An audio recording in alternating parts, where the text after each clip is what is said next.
Le sencha, c'est le thé vert japonais, c'est plus classique. Sinon, il y a le gyokuro, c'est vraiment le plus précieux. Maki tient une boutique de thé japonais, bien sûr. Mais nous ne sommes pas venus pour une dégustation. C'est bon pour la beauté. On parle beaucoup de vertus de thé vert, surtout l'effet antioxydant. Ça fait rajeunir le peau, fait blanchir la couleur de peau. Le secret de beauté de Maki se cache dans cette boîte. Nous avons le thé vert matcha. En fait, c'est thé très concentré. Donc, il y a beaucoup plus de vertus que les autres thés verts. Le matcha, de la poudre de thé vert que l'on obtient en broyant les feuilles de thé. Avec cette poudre, Maki fait sa crème hydratante. On va d'abord dissoudre un petit peu avec de l'eau chaude. On va mettre un petit peu de crème.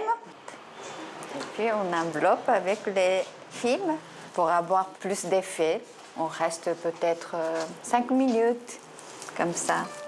Une serviette chaude pour enlever le surplus de crème.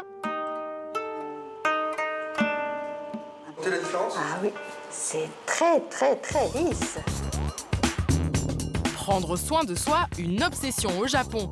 Les Japonaises font souvent bien plus jeunes que leur âge. Teint de porcelaine, cheveux brillants, lignes sveltes. Quels sont leurs secrets de beauté? Yuko Furo Kobido, ces rituels et soins venus de l'Empire du Soleil Levant, se pratiquent maintenant en France. Moi, je les trouve magnifiques, ces femmes japonaises. Christophe Sabouré est spécialiste du Japon. Il a observé que là-bas, soigner son apparence est capital. Alors le principal critère de beauté, c'est la blancheur. Un fond de teint assez chargé, donnant l'impression d'avoir un teint de porcelaine, justement. Et puis un maquillage au niveau des lèvres, au niveau des yeux, pas trop prononcé. Bien sûr que c'est pour séduire, mais c'est aussi pour se protéger. Se protéger du regard des autres et répondre à une pression sociale. Celles qui travaillent sont réputées se refaire le maquillage 4-5 fois dans la journée.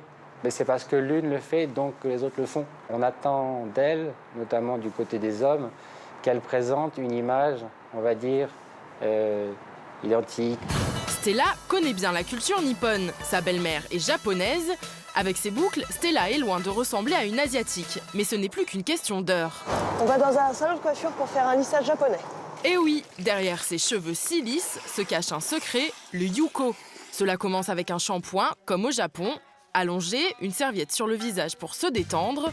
Une détente nécessaire car le lissage va durer 4 heures. Où est-ce que vous faites l'arrêt? De ce côté-là. Pourquoi les Japonaises ont-elles besoin de se raidir les cheveux? Au Japon, il y a beaucoup d'humidité et ça gonfle. Après, ça existe aussi des Japonaises qui ont des cheveux un peu bouclés. Mais c'est vrai que c'est rare, on va dire. Mei applique d'abord un produit pour lisser les cheveux. On laisse 1 cm de la racine, toujours. Et mèche par mèche. Un travail minutieux pour Mei et beaucoup de patience pour Stella. On va aller rincer, s'il vous plaît. Un premier rinçage, mais le yuko est loin d'être terminé. Anne-Gabrielle détient l'un des autres secrets de beauté des Japonaises. Alors on va dans un spa et je vais faire un soin du visage qui s'appelle un soin Kodibo, qui est un soin de rituel japonais. Kodibo, non. Il s'agit du kobido. Étymologiquement, le mot kobido signifie méthode ancestrale de beauté. Donc c'est une gestuelle liftante d'origine japonaise. C'est vraiment uniquement par le massage. À 45 ans, Anne-Gabrielle est une adepte de ce soin du visage. Elle le fait 1 fois par mois depuis 2 ans. Je ne suis pas très méthode invasive de botox, de piqûres, de choses comme ça. Et c'est vrai que j'ai essayé ce soin et je l'ai trouvé très efficace. Il y a des collègues de bureau qui m'ont dit « mais t'as fait quelque chose ?» Une solution naturelle pour rester jeune en plusieurs étapes. Nettoyage de la peau, stimulation énergétique, massage en profondeur et drainage. On va avoir une tonification musculaire et tissulaire qui va retonifier les muscles et donc du coup redessiner toutes les zones qui sont sujettes au relâchement. Donc particulièrement les bas joues en premier lieu, les pommettes, etc. C'est pas juste de l'application de produits, c'est détendu mais tonique en même temps. Une tonicité qui a un prix, 1 heure de Kobido coûte 98 €. Nous retrouvons Stella. Oui, j'ai plus aucune boucle, quoi. C'est fini. Et non, ce n'est pas fini.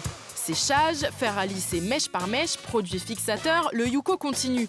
Une demi-journée pour un lissage japonais, ça en vaut la peine. Je vais avoir les cheveux très, très raides. Ils vont pas recommencer à onduler ou à... Ils vont rester raides comme des baguettes. Contrairement à un autre lissage bien connu.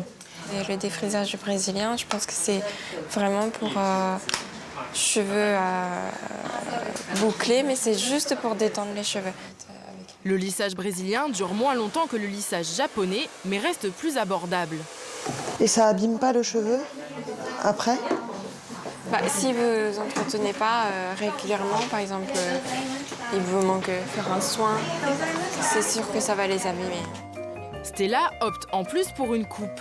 Très contente du résultat. Je pouvais pas avoir plus raide que ça, c'est parfait.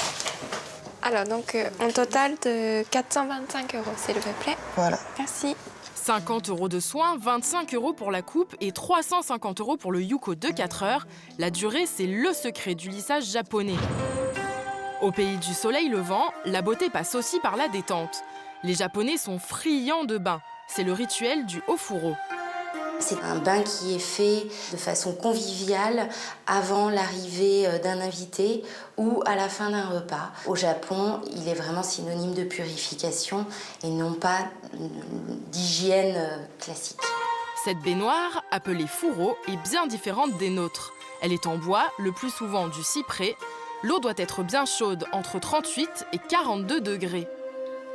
Le fait que le bain soit en bois va apporter tout d'abord une odeur et il va permettre de garder la chaleur optimale.